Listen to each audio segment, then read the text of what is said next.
જય શ્રી કૃષ્ણ મિત્રો, કેમ છો? સ્વાગત છે તમારું મારી ચેનલમાં. તો આજે આપણે બનાવીશું પ્રોટીનથી ભરપૂર, સ્વાદિષ્ટ અને વજન ઉતારવામાં પણ હેલ્પ કરે તેવું પ્રોટીન સલાડ. તો ચાલો શરૂ કરીએ. તો એના માટે અહીંયા મેં કાકડી લીધી છે. કાકડીને આપણે છોલીને આવી રીતે નાના નાના ક્યુબ્સમાં કટ કરી લેશું. અને સેમ આપણે અહીંયા ગાજરને પણ આવી જ રીતે છોલીને નાના નાના પીસમાં કટ કરી ગાજર અને કાકડીને ભેગા કરી લેશું. અને ટમેટાને પણ આપણે આવી રીતે જ કટ કરી લેશું. અને હવે આપણે અહીંયા એક ડુંગળી લેશું. એને આપણે લાંબા લાંબા પીસમાં કટ કરી લેશું. અને ડુંગળીને હાથની મદદથી આવી રીતે છૂટી છૂટી કરી નાખશું. એને પણ આપણે બધા વેજીટેબલ સાથે મિક્સ કરી લેશું.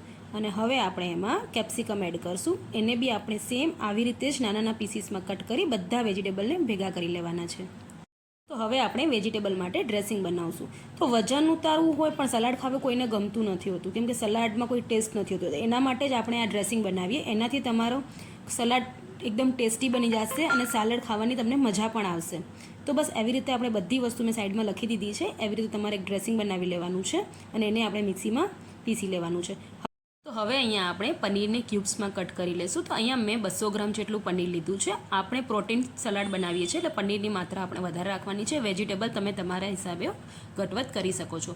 હવે આવી રીતે જે બધા મસાલા મેં તમને બાજુમાં લખીને આપ્યા છે એવી રીતે તમારે એડ કરવાના છે. અને પનીરના ક્યુબ્સ આપણે 2 થી 3 મિનિટ માટે રોસ્ટ કરી લેવાના છે. તો બધા મસાલાનો ફ્લેવર પનીરમાં આવી જશે. જો તમે વેટ લોસ કરતા હો ને આવી રીતે તમે સલાડ્સ એઝ અ લંચમાં કે ડિનરમાં લેતા હો તો તમને ઘણો બધો બેનિફિટ મળે છે સલાડથી.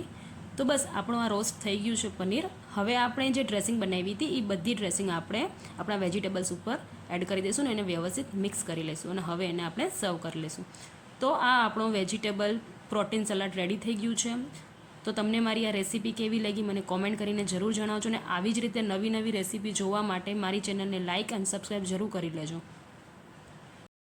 જો તમને મારી આ રેસીપી ગમી હોય તો જરૂરથી ટ્રાય કરજો. અને નેક્સ્ટ તમારે કયો સલાડ જોવો છે એ બી મને કોમેન્ટમાં જરૂર જણાવજો.